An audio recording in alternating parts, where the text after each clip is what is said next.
लेकिन इस बीच बड़ी खबर यह है कि पुतिन के खिलाफ अमेरिकी राष्ट्रपति की ये तल्ख टिप्पणी बहुत मायने रखती है। बड़ा बयान, एटमी हथियार को लेकर पुतिन के इरादे पर शक जताया गया। कहा तो ये गया, फिर बार बार एटमी धमकी आखिर पुतिन देते क्यों है?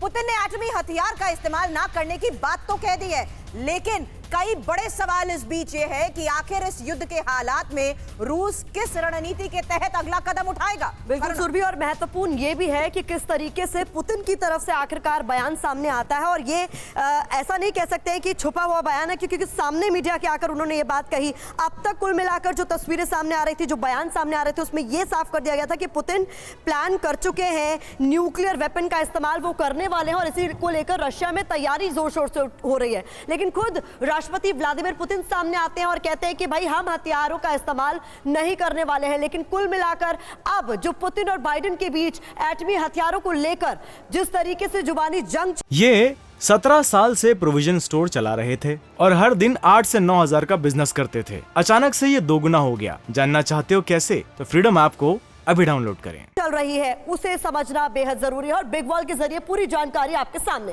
देखिए, व्लादिमीर पुतिन का पक्ष आपके सामने रख देते हैं। न्यूक्लियर हथियारों के इस्तेमाल का कोई इरादा नहीं है, ये व्लादिमीर पुतिन कह रहे हैं। लेकिन जो बाइडेन, अमेरिकी राष्ट्रपति, का कहना है कि अगर ऐसा इरादा नहीं है तो बार बार एटमी धमकी आखिरकार क्यों रूस की तरफ से दी जा रही है, क्यों पुतिन की तरफ से दी जा रही है? सिर्फ न्यूक्लियर ब्लैकमेल से बचने के लिए एटमी विकल्प है, यानी अगर आप बार बार ब्लैकमेल करेंगे तो विकल्प हमारे पास है न्यूक्लियर वेपन के इस्तेमाल का। जो बाइडेन, अमेरिकी राष्ट्रपति, क्या कहते हैं? अपनी एटमी ताकत की चर्चा क्यों करते रहते हैं पुतिन? आपको याद होगा अभी न्यूक्लियर वॉर ड्रिल का वीडियो भी सामने आया था, जिसमें पुतिन एक कमरे में अकेले बैठकर वॉर ड्रिल देख रहे थे। अपनी रक्षा के लिए ही एटमी हथियारों का इस्तेमाल हम करेंगे, रूस करेगा, यह पुतिन की तरफ से साफ कर दिया गया है।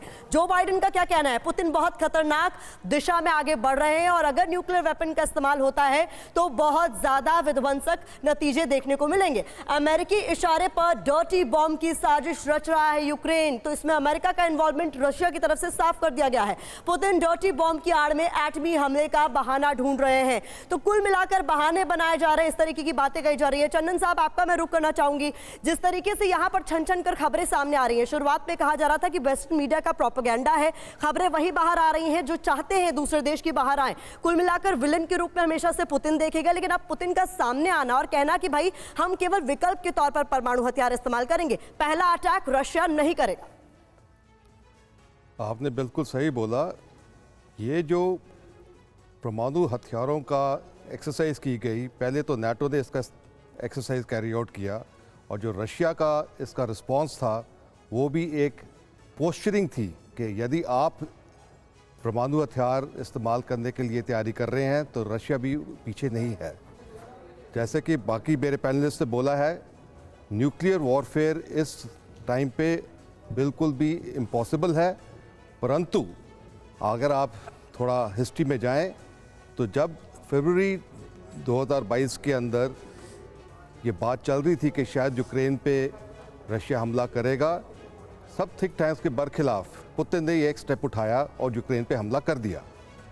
इसी बात को मद्देनजर अगर हम रखें तो ये जो डर्टी बॉम्ब की जो कहानी शुरू हुई है वो एक इस कारण हुई है क्योंकि अभी जो ग्राउंड वॉरफेयर है वो एक किस्म का एक स्टेलमेट सा हो गया है। धमकियां क्यों दी जा रही है? अगर न्यूक्लियर हथियार का प्रयोग ही नहीं होगा तो बार बार धमकियों से क्या होगा? वो तो सीरियसली कोई नहीं लेगा। फिर धमकी देना ज़रूरी है क्योंकि सबको ये एक जो युद्ध चल रहा है यूक्रेन के अंदर, अगर आप थोड़ा विस्तार से देखें, ये युद्ध चल रहा है रशिया, नाटो और यूएस के बीच में।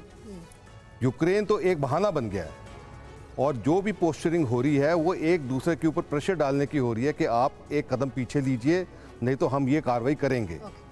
और पुतिन जो हैं वो अपना एक स्टेप फॉरवर्ड रखना चाहते हैं। वो समझते हैं कि जो यूएस की जो प्रेसिडेंसी है वो थोड़े एक वीक इसीलिए सवाल उस टाइमिंग को लेकर भी उठाया जा रहा है क्योंकि पुतिन के बयान बहुत मायने रखते हैं और बड़ा संदेश भी देते हैं। वेस्ट को तो संदेश दिया गया। ये 17 साल से प्रोविजन स्टोर चला रहे थे और हर दिन 8 से 9 हजार का बिजनेस करते थे। अचानक से ये दोगुना हो गया। जानना चाहते हो कैसे? तो फ्रीडम ऐप को अभी डाउनलोड करें।